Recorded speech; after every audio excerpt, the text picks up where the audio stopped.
Demikianlah Gusti Putri, bertahun-tahun kami terus membayangi Gusti Putri.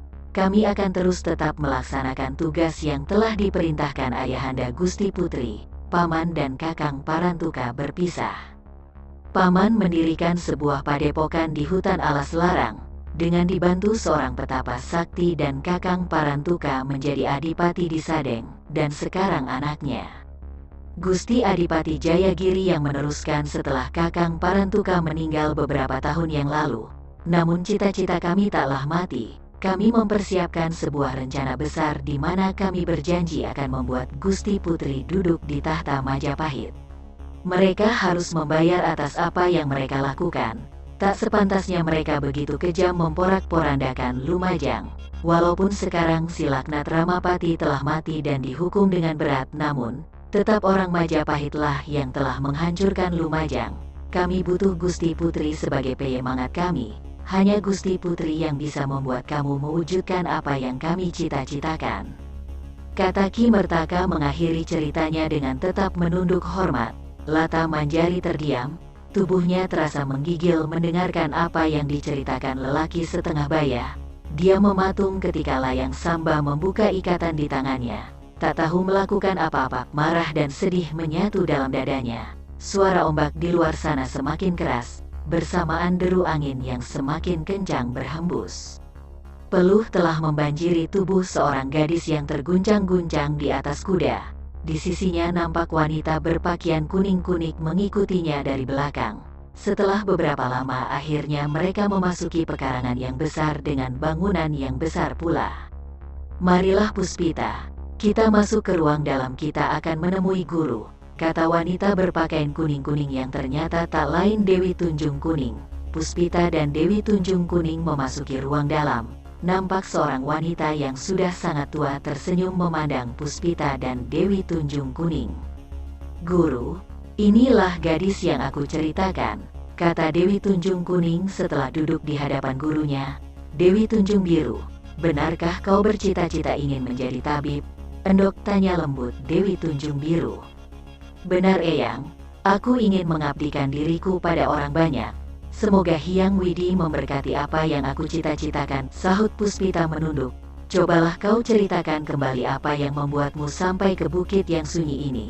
Aku ingin mendengarkan sendiri dari mulutmu endok," kata Dewi Tunjung Biru dengan tetap tersenyum. Puspita kemudian menceritakan apa yang telah terjadi padanya. Diceritakan pula bahwa dia akan dikawinkan untuk menjadi selir seorang adipati. Diceritakan pula bahwa padepokannya yang gemar mencari gadis cantik untuk memperdalam ilmu kanuragan di padepokannya. Sampai akhirnya dia bertemu dengan tabib wanita di kota raja, dan memberinya saran untuk datang di penampihan.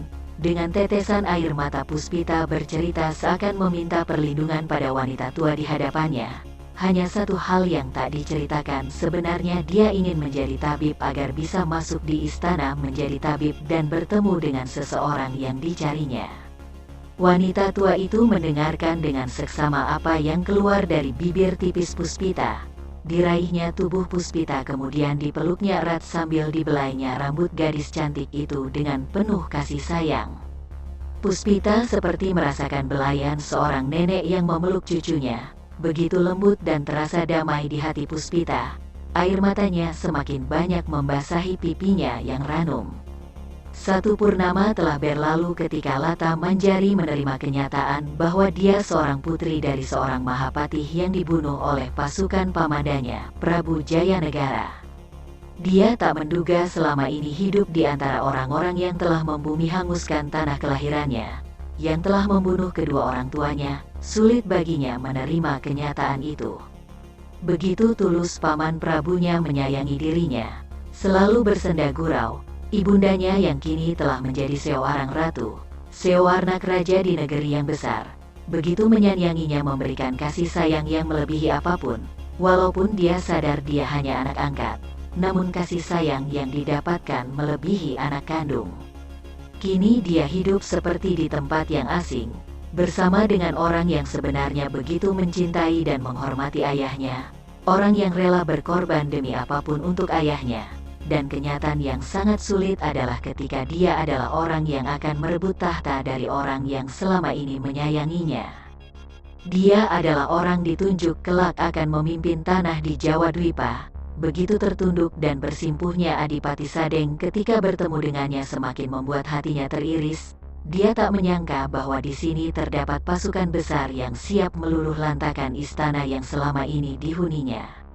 Orang-orang berharap sangat besar padanya untuk membakar semangat para prajurit untuk terus berlatih demi cita-cita yang sangat sulit diterimanya di dalam sebuah pondok yang jauh dari kota raja, yang juga jauh dari Sadeng diberikan padanya untuk memimpin pasukan yang setiap hari dilihatnya berlatih dengan keras. Ketika putri cantik itu datang langsung di lapangan tempat prajurit berlatih, nampak begitu semangatnya prajurit berlatih, seakan mendapat air di tengah dahaga di terik matahari.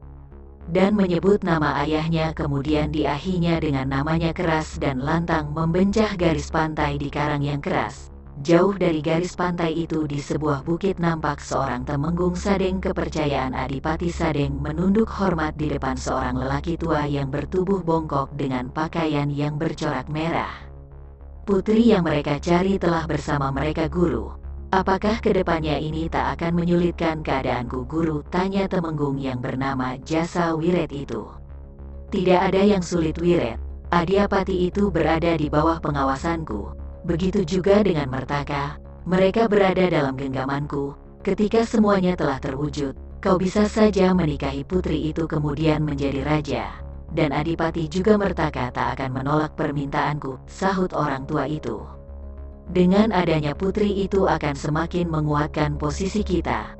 Lihatlah bagaimana orang-orang bekerja dengan semangat setelah mereka menemukan orang yang dianggap junjungan mereka, lanjut orang tua bongkok itu. Temenggung Jasa Wiret nampak menganggukkan kepalanya. Dia yakin dan percaya dengan apa yang dikatakan orang tua yang berpakaian corak merah itu. Sebuah keyakinan yang menumbuhkan semangat dalam hatinya.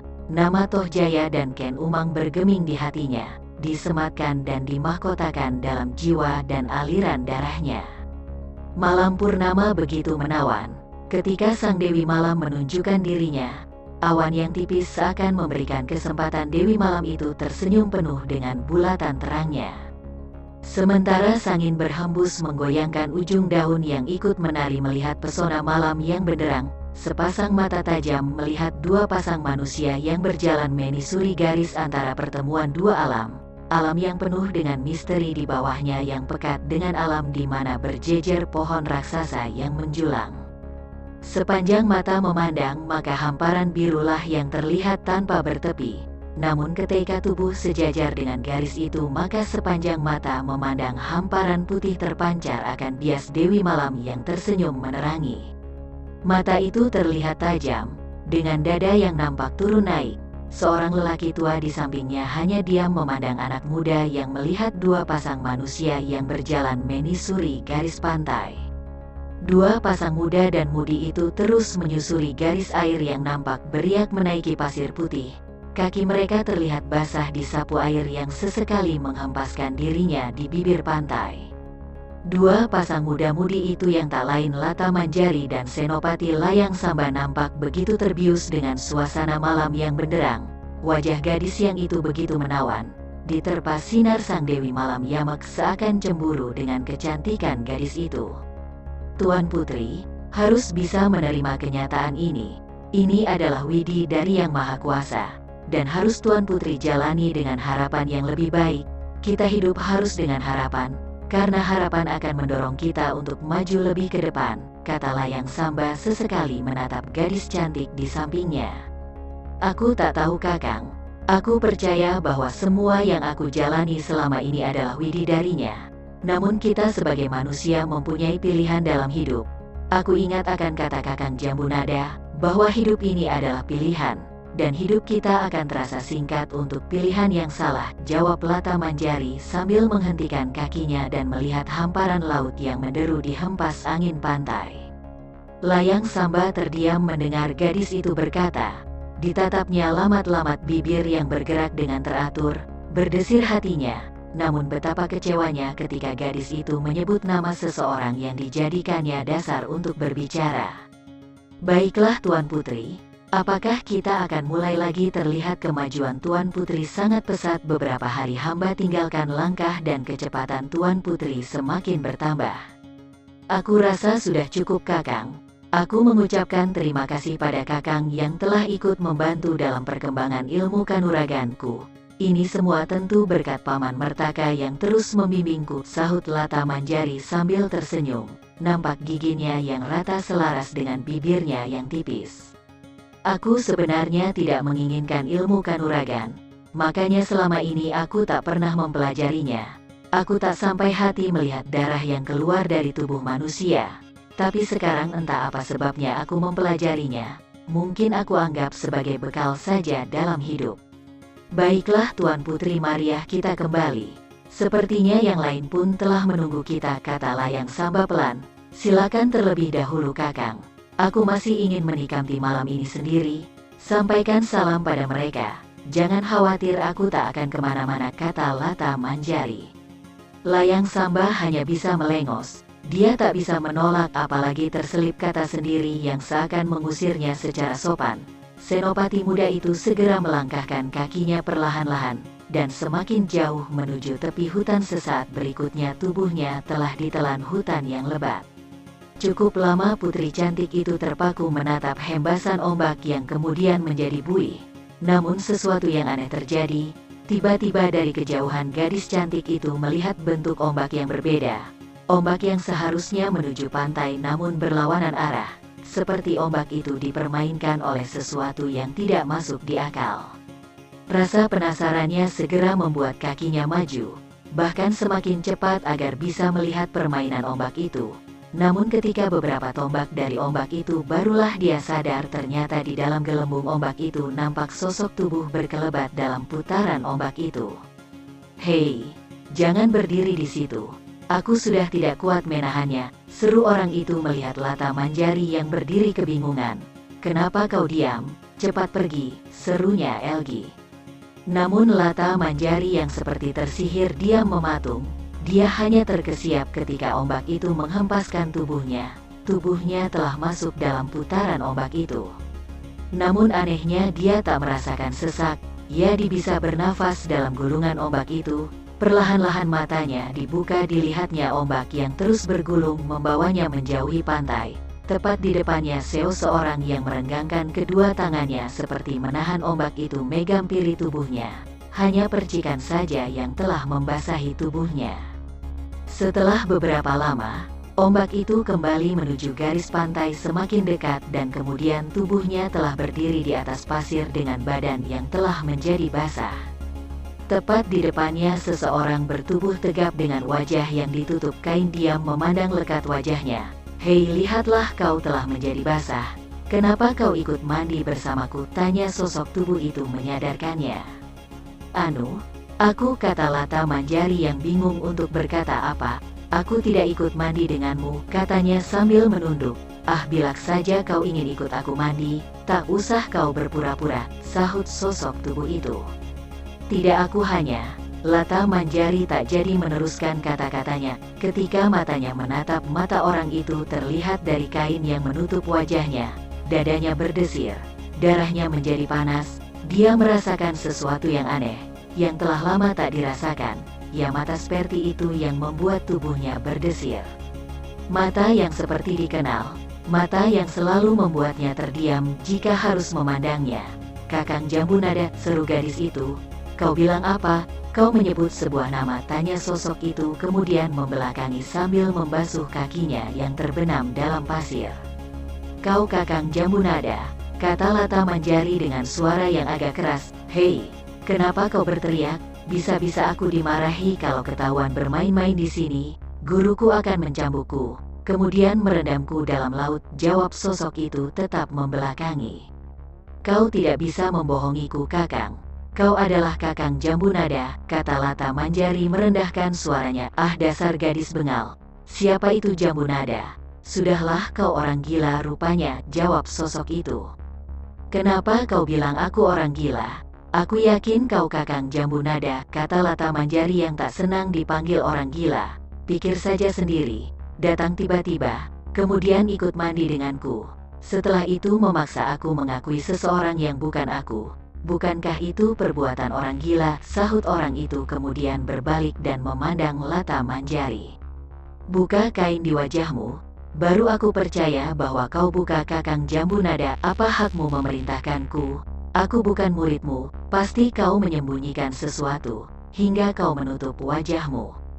Sosok tubuh tegap itu tertawa, kemudian mendekati Lata Manjari.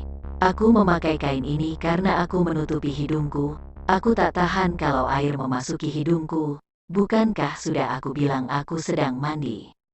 Baiklah, aku akan memaksamu, sahut Lata Manjari kemudian mengacungkan tangannya hendak meraih kain yang melekat di wajah orang itu. Hei, kau ini dasar bengal. Apa yang kau lakukan? Kenapa kau menyerangku? Kata sosok itu sambil memalingkan wajahnya untuk menghindari tangan Lata Manjari. Lata Manjari tidak menjawab. Dia terus berusaha mengambil kain itu. Kali ini tak hanya tangannya yang bergerak, kakinya pun berusaha menerjang tubuh orang itu. Lambat-lambat Lata Manjari mulai menggunakan gerakan ilmu kanuragan yang selama ini dipelajarinya. Namun seberapa lama dia berusaha tak kunjung berhasil. Sosok itu hanya berkelit ke kiri dan ke kanan, bahkan seperti tahu arah gerakannya. Bukan hanya itu, malahan mendahului gerakannya sambil menyentuh simpul-simpul tubuhnya. Lata Manjari semakin geram, dia mengerahkan segala kemampuannya. Tapi apa yang didapat hanya desiran angin, dan tenaganya seperti telah terkuras. Akhirnya dijatuhkannya tubuh rampingnya di pasir dengan terengah-engah nafas yang hampir putus. Bagaimana? Kau masih ingin mencoba? Tanya sosok itu sambil terkekeh melihat Lata Manjari yang jatuh dengan lemah. Wajah Lata Manjari memerah, matanya terus memandang wajah orang itu terlebih-lebih pada kedua matanya. Apakah dia bukan Kakang Jambu Nada? Matanya itu tak bisa membohongiku. Tapi bagaimana caraku membuktikannya? Membatin Lata Manjari. Tiba-tiba dari kejauhan, dari tempat yang gelap suara seseorang berteriak keras bersamaan dengan hempasa ombak. Kau mandi di sini lagi rupanya. Sudah aku katakan jangan mandi di sini. Dasar anak bengal, pasti kau mengganggu orang lagi. Sosok itu berpaling dengan pancaran mata yang cemas. Tidak guru, aku tidak mengganggunya, dia yang menggangguku. Ayo kembali, akan kuhukum kau. Kau tak akan bisa lari dariku, seru orang yang dari tempat yang gelap di bawah pohon tepi pantai itu. Lata Manjari melihat dari sorot mata sosok itu nampak berada dalam kecemasan. Gadis bengal ini, gara-garamu aku ketahuan mandi di sini. Tapi awas kalau kau bilang siapa-siapa kalau 3 hari lagi aku akan mandi lagi di sini, kata orang itu berkelebat ringan kemudian menuju orang yang berada di bawah pohon. Lata Manjari terdiam. Lata Manjari melihat kedua orang itu beradu mulut, kemudian sosok yang bersamanya dipukuli orang yang berada di bawah pohon. Tak beberapa lama kemudian dua orang aneh itu pergi meninggalkan pantai itu. Nafas Lata Manjari mulai teratur. Namun perasaannya masih kacau. Siapakah orang itu? Matanya seperti orang yang aku kenal. Hei, aku ingat sesuatu dari kata-katanya tadi untuk tidak mengatakan pada siapa-siapa kalau 3 hari lagi dia akan mandi di sini. Apa maksudnya dengan memberitahuku seperti itu? Seperti memerintahkan aku untuk datang lagi dan tidak memberitahukan pada siapa-siapa. Aku harus mengetahui apa maksudnya. Baiklah, 3 hari lagi aku akan melihatnya. Tentunya tanpa sepengetahuan Paman Mertaka, membatin gadis itu lama, sambil memandang ombak yang semakin besar menghempas tepi pantai. Dalam kebingungan Lata Manjari menunggu 3 hari itu dengan kembali berlatih bersama Ki Mertaka. Sedangkan Layang Samba telah kembali ke kota raja, namun dalam sepekan Layang Samba akan kembali ke tempat itu. Aneh, bagaimana Gusti Putri melakukannya? Tanai Ki Mertaka ketika mereka beradu ilmu kanuragan. Apa maksud Paman? Tanya Lata Manjari dengan wajah yang nampak bingung dengan pertanyaan Ki Mertaka. Gerakan Gusti Putri nampak luwes, seakan tenaga dalam Gusti Putri berlipat-lipat dari sebelumnya, sahut Ki Mertaka. Ah Paman hanya bergurau, mana mungkin hanya dalam sebulan aku berlatih tenaga dalam akan berlipat-lipat, kata Lata Manjari sambil tersenyum simpul seakan menyadari bahwa Ki Mertaka hanya membesarkan hatinya untuk terus berlatih. Tidak Gusti Putri, Paman berkata sebenarnya. Pada hari yang lalu Paman tidak akan merasakan apa-apa kalau kita beradu tenaga. Namun tidak dengan sekarang. Paman merasakan aliran tenaga dalam Gusti Putri bertambah sesuai dengan gerakan Gusti Putri, kata Ki Mertka dengan seksama memandang Lata Manjari. Nampak wajahnya berkerut menandakan keheranannya. Aku tak mengerti Paman. Kali ini wajah Lata Manjari juga nampak tegang karena melihat Ki Mertaka yang memandangnya dengan raut yang keheranan. Baiklah Paman akan jelaskan. Apa yang dilakukan Gusti Putri seperti orang yang telah terlatih. Di mana simpul-simpul tubuhnya telah terbuka maka tenaga dalam di tubuhnya akan berlipat-lipat. Tidak ada lagi hambatan dalam pengalirannya. Kapanpun orang itu mau mengeluarkan tenaga dalam maka akan keluar dengan sendirinya. Namun itu perlu latihan bertahun-tahun lamanya. Paman saja membutuhkan waktu hingga 7 tahun agar simpul-simpul Paman terbuka. Itu pun belum sempurna, masih ada simpul-simpul Paman yang tidak terbuka sepenuhnya. Karena faktor usia yang sudah tidak memungkinkan lagi, terang Ki Mertaka dengan panjang lebar. Terus apa yang Paman lihat dariku? Tanya Lata Manjari cepat. Nah, apa yang terjadi pada Gusti Putri adalah terbukanya simpul-simpul Gusti Putri. Tidak banyak orang yang dapat melakukannya, apalagi dalam usia Gusti Putri, kecuali ada orang yang membukanya. Orang yang sudah terbuka simpul-simpul pada tubuhnya di antara kita adalah Eyang Sepuh, kemudian Tuan Senopati Layang Samba, dan Adi Temenggung Jasawiret. Namun mereka butuh waktu 3 atau 4 tahun barulah simpul-simpul mereka terbuka, dan mereka pun tak akan bisa membuka simpul-simpul tubuh seseorang. Karena perlu ketelitian. Setiap orang mempunyai simpul-simpul yang berbeda, jadi benar-benar butuh pengamatan. Jika salah maka akan dapat berakibat mencederai orang tersebut. Sambil duduk Ki Mertaka memandang Lata Manjari. Lata Manjari hanya terdiam. Gadis cantik itu tak mengerti dengan apa yang dikatakan Ki Mertaka.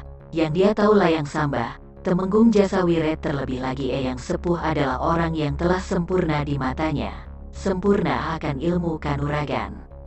Dengan tenaga dalam yang dimiliki Gusti Putri, maka Gusti Putri dapat segera menguasai ajian Komala Agni dengan sempurna, lebih sempurna dari yang Paman punya, mungkin lebih tinggi setingkat atau setara dengan Tuan Senopati Layang Samba, tapi harus berlatih lagi agar bisa menyamai Gusti Temenggung Jasawiret maupun Eyang Sepuh, kata Ki Mertaka membuyarkan lamuan Lata Manjari. Gadis itu terkesiap. Benarkah apa yang dikatakan Paman Mertaka? Tidak mungkin. Dari mana aku bisa membuka simpul-simpul tubuhku? Selama ini aku tak pernah tahu dengan hal itu. Yang aku tahu harus terus berkati agar aku mempunyai tenaga dalam hingga bisa menampung ajian Komala Agni. Karena butuh tenaga dalam yang besar untuk dapat mengusainya. Gusti Putri, lihatlah perubahan nyatanya. Biasanya tak sampai berapa lama kita berlatih nafas Gusti Putri akan nampak tersengal. Namun sekarang telah lama kita berlatih, tapi nafas Pamanlah yang telah tersengal, kata Ki Mertaka. Kini membuat Lata Manjari tampak menganggukkan kepalanya. Benar, aneh ya, aneh. Aku tidak merasakan nafasku akan habis. Malahan aku seperti tidak merasakan apa-apa, seperti tidak melakukan apa-apa. Kembali gadis cantik itu membatin. Baiklah Gusti Putri, dalam beberapa hari ke depan Paman akan meyakini lagi. Nanti Paman akan mencoba dengan latihan yang lebih keras lagi. Kalau Tuan Putri berhasil melewatinya, maka pantaslah Gusti Putri mendapatkan ajian Komala Agni. Seharusnya perlu latihan paling tidak 12 purnama untuk tahapan pertama. Tapi kita lihat beberapa hari ke depan sampai tahapan mana Gusti Putri mampu menguasainya. Gadis itu hanya menunduk, mencoba mengingat apa yang membuatnya bisa seperti ini. Namun semakin keras dia berpikir tak ada jawaban yang didapatkannya.